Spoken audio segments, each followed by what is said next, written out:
Picture this. You're sitting across from her at that expensive restaurant you can barely afford, watching her scroll through her phone while you're trying to tell her about your day. She barely looks up when the waiter brings the check, a check that somehow always ends up in front of you. Sound familiar? Brother, if that scenario hit a little too close to home, then what I'm about to reveal to you in the next 25 minutes might be the most uncomfortable yet liberating truth you'll hear all year.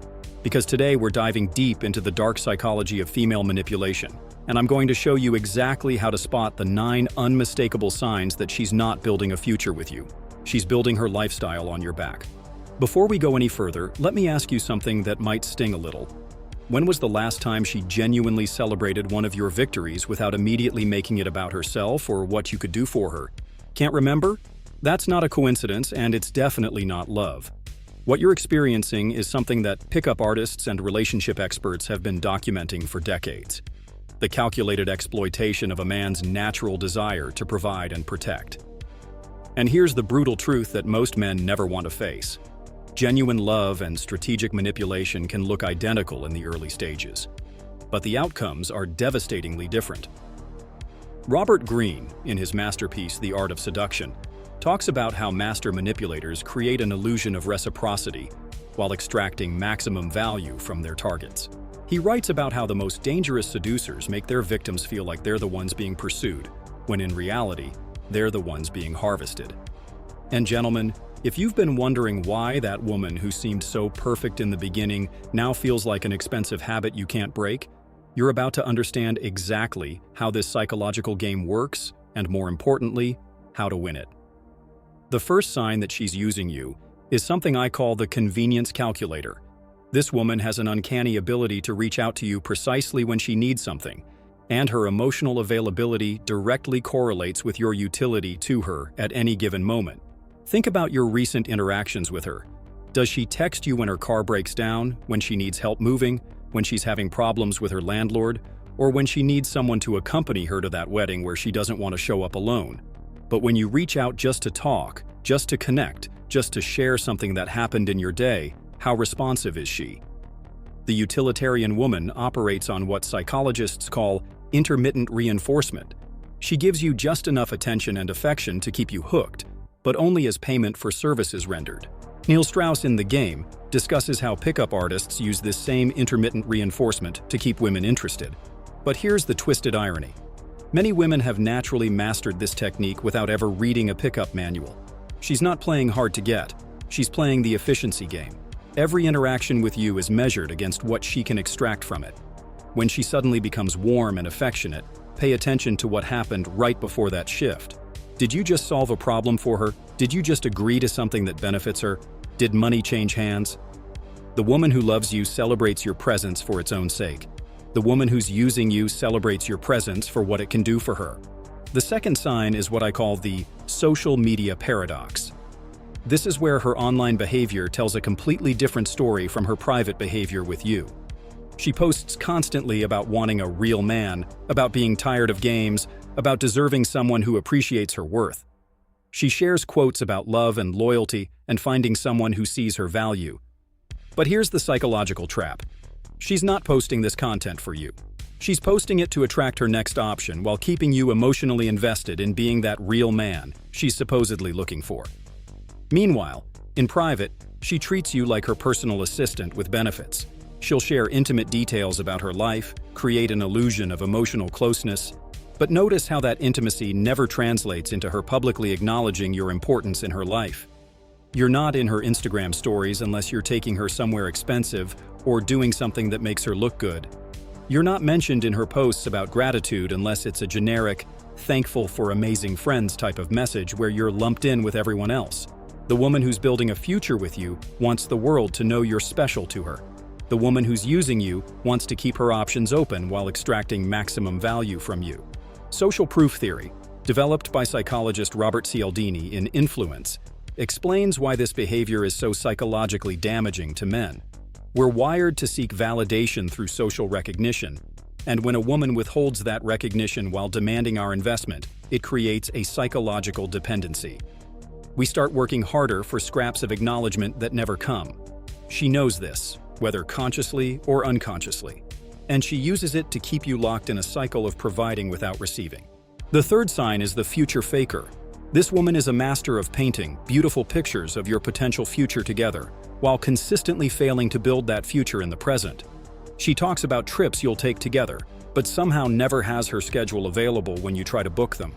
She mentions wanting to meet your family, but there's always a reason why now isn't the right time.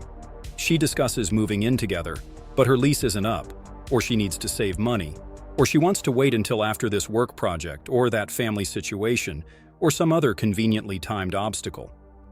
Future faking is a manipulation technique that psychologists have identified as a hallmark of narcissistic and exploitative personalities. Dr. Ramani Durvasula, a leading expert on narcissistic behavior, explains that future fakers use the promise of eventual commitment to extract present-moment resources and compliance. They understand that men are goal-oriented and that we'll endure temporary discomfort if we believe it's building towards something meaningful. So she feeds you just enough future-oriented conversation to keep you invested while making sure that future never quite arrives. Pay attention to the pattern. She's enthusiastic about plans that are months away, but reluctant to commit to anything happening next week. She can envision your life together in vivid detail, but she can't seem to make space for you in her current life. The woman who loves you wants to build something real starting right now. The woman who's using you wants to keep you motivated to keep providing while she explores her other options. The fourth sign is something I call emotional labor bankruptcy. This woman has trained you to be her therapist, her motivational speaker, her problem solver, and her emotional support system. But she's mysteriously unavailable when you need the same support. She calls you when she's had a bad day at work, when she's fighting with her friends, when she's stressed about money, when she's dealing with family drama. And because you're a good man with a natural instinct to protect and provide, you listen, you offer advice, you validate her feelings, you help her process her emotions. But what happens when you've had a bad day? What happens when you're the one who needs support, validation, or just someone to listen? Suddenly she's busy, she's tired, she's dealing with her own stuff. She has to wake up early tomorrow. She promises to call you back, but somehow never finds the time. This isn't accidental oversight. This is strategic resource allocation. She's identified you as someone who gives emotional energy freely and receives it rarely, and she's structured the relationship to maintain that imbalance. Dr. John Gottman's research on relationship dynamics shows that successful partnerships require a roughly equal exchange of emotional support and validation. When that exchange becomes severely imbalanced, it creates what psychologists call emotional labor debt. One partner becomes chronically depleted while the other becomes chronically entitled. The woman who loves you wants to be your soft place to land when the world gets heavy. The woman who's using you wants you to be her soft place to land while she remains unavailable for your struggles. The fifth sign is the investment inequality. This goes far beyond money, though financial exploitation is certainly part of it. This woman has created a relationship dynamic where your investment, emotional, financial, temporal, physical, far exceeds hers, and she's become comfortable with that imbalance. She expects you to drive to her place but rarely comes to yours. She expects you to plan dates but rarely suggests activities. She expects you to remember important details about her life but consistently forgets important details about yours. Look at the gift-giving pattern. What did she get you for your birthday versus what you got her for hers? What did she do for your promotion versus what you did for her achievements? How much effort does she put into making you feel special and valued compared to the effort you put into making her feel special and valued? This isn't about keeping score in a petty way. This is about recognizing whether you're in a partnership or a parasitic relationship. The psychology behind investment inequality is rooted in what economists call sunk cost fallacy. The more you invest in something, the harder it becomes to walk away, even when that investment isn't being reciprocated. She understands this principle, and she's structured the relationship so that you're always the one investing more, which makes you less likely to leave even as the treatment gets worse. The woman who loves you matches your investment because she values what you're building together. The woman who's using you accepts your investment as her due while protecting her own resources for better opportunities. The sixth sign is selective amnesia.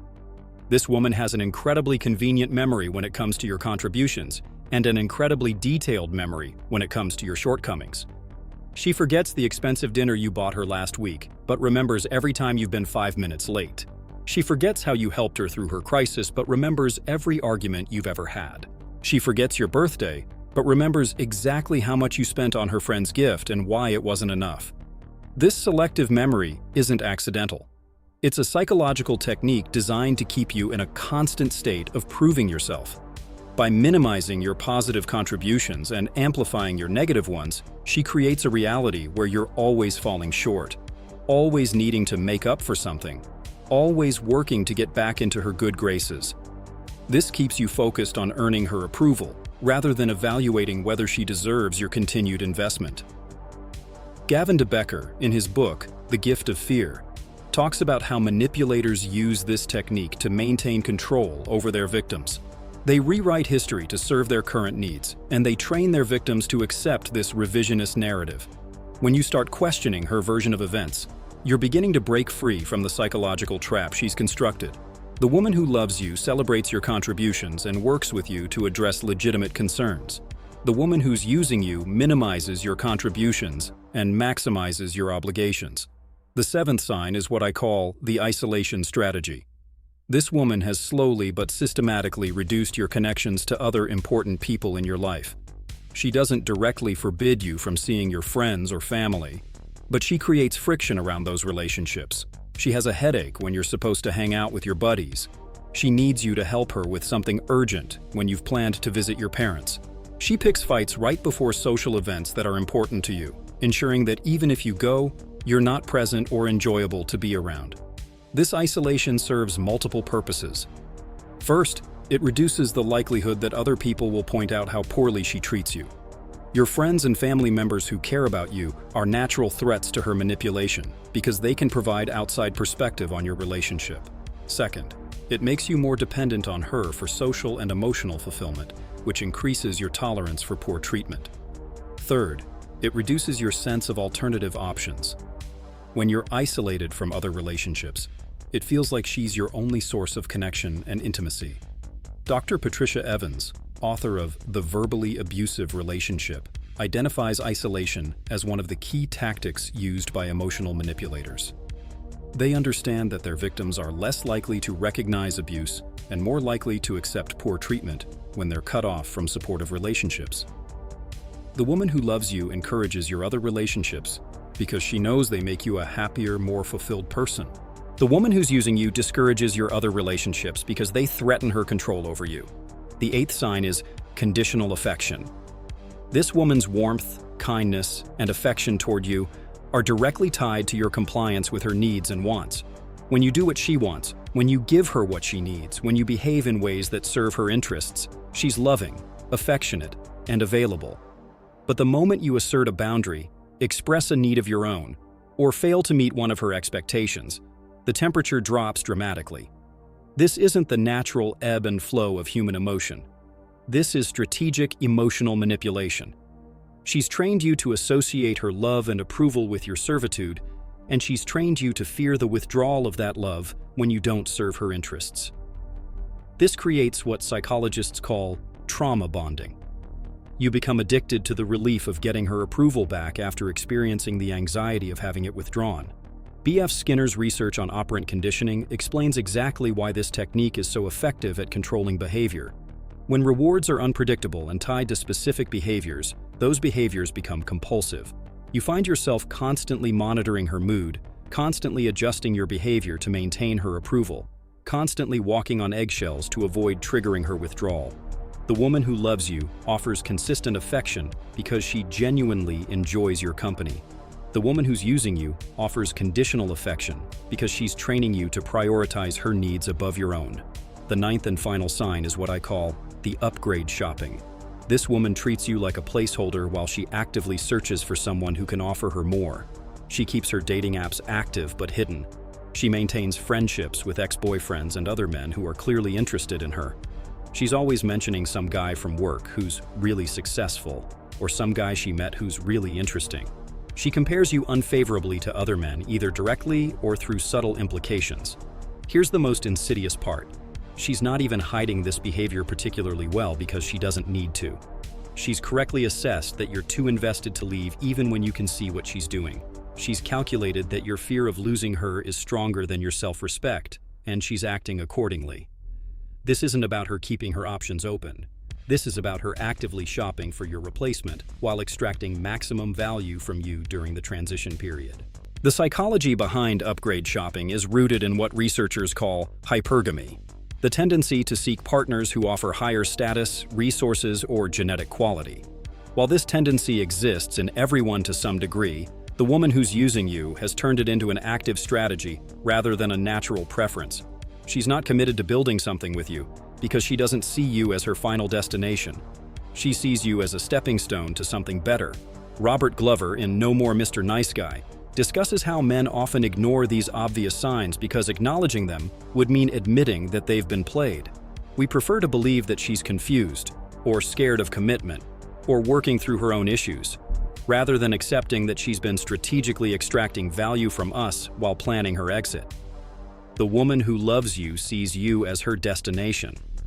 The woman who's using you sees you as her transportation. Now, here's what's really important to understand. Recognizing these signs isn't about becoming cynical or distrustful of all women. It's about developing the psychological sophistication to distinguish between a woman who's genuinely building a future with you and a woman who's strategically exploiting your natural masculine desire to provide and protect. The difference between these two types of women isn't subtle. It's dramatic and obvious once you know what to look for. The woman who loves you invests in the relationship proportionally to your investment. She celebrates your successes without immediately making them about herself. She makes space for you in her current life, not just her hypothetical future. She provides emotional support when you need it, not just when she needs it from you. She acknowledges your contributions and works to address legitimate relationship issues without rewriting history. She encourages your other relationships because she wants you to be fulfilled and happy. Her affection is consistent and genuine, not contingent on your compliance. And most importantly, she sees you as her chosen partner, not as a temporary resource while she searches for something better. The brutal truth is that many men spend years, sometimes decades, pouring their energy into women who see them as useful rather than valuable. They mistake being needed for being loved, and they confuse providing utility with building partnership. This confusion is costly, not just financially but emotionally, psychologically, and spiritually. When you're giving your best energy to someone who doesn't value it, you're not just being depleted, you're also missing opportunities to build something real with someone who would genuinely appreciate what you bring to the table. Marcus Aurelius, the great Stoic emperor, wrote that we suffer more in imagination than in reality. But I would argue that when it comes to these exploitative relationships, we often suffer more in reality than we're willing to admit in our imagination. We minimize the damage, rationalize the treatment, and convince ourselves that things will change if we just try harder, give more, or wait longer. But change doesn't come from increased investment in a fundamentally broken dynamic. It comes from the courage to acknowledge what's really happening and make decisions based on reality rather than hope. The Stoic concept of preferred indifference is crucial here. Money, gifts, favors, and even companionship are preferred indifference. They're generally nice to have, but they're not essential to your core well-being, and they shouldn't be pursued at the expense of your virtue and self-respect. When you allow someone to extract these resources from you without reciprocating respect, appreciation, and genuine care, you're violating Stoic principles and damaging your own character development. Epictetus taught that we should be more concerned with being worthy of love than with being loved, and this principle is transformative when applied to modern dating dynamics. When you focus on being worthy of love, developing your character, building your capabilities, maintaining your standards, honoring your values, you naturally attract people who are capable of appreciating and reciprocating genuine partnership. When you focus primarily on being loved by a specific person, especially someone who doesn't value what you offer, you often compromise the very qualities that make you worthy of love in the first place. The most important realization is this: walking away from someone who's using you isn't a loss, it's a liberation. Every moment you spend trying to earn love from someone who isn't capable of giving it is a moment you're not available for someone who is. Every dollar you spend on someone who takes your generosity for granted is a dollar you're not investing in your own growth and future. Every emotional calorie you burn trying to fix someone else's character flaws is energy you're not putting into developing your own potential. This doesn't mean becoming cold or calculating in your relationships. It means becoming wise and selective. It means understanding that your time, energy, attention, and resources are valuable, and they should be invested in people and situations that honor that value. It means recognizing that genuine love is characterized by mutual investment, reciprocal care, and shared commitment to building something meaningful together. The path forward isn't complicated, but it requires courage. You need to honestly assess your current situation against these 9 signs. You need to stop making excuses for behavior that you wouldn't tolerate from a friend, a business partner, or even a stranger. You need to recognize that hoping someone will change is not a relationship strategy. It's a form of self-torture. And most importantly, you need to understand that your standards aren't negotiable preferences. They're minimum requirements for entry into your life. Remember, the goal isn't to win her love by being more useful. The goal is to find someone whose love doesn't need to be won because it's freely given in recognition of who you are, not what you can provide. The woman who's right for you won't make you jump through hoops to prove your worth. She'll see your worth clearly and invest in building something beautiful with you from that foundation of mutual recognition and respect.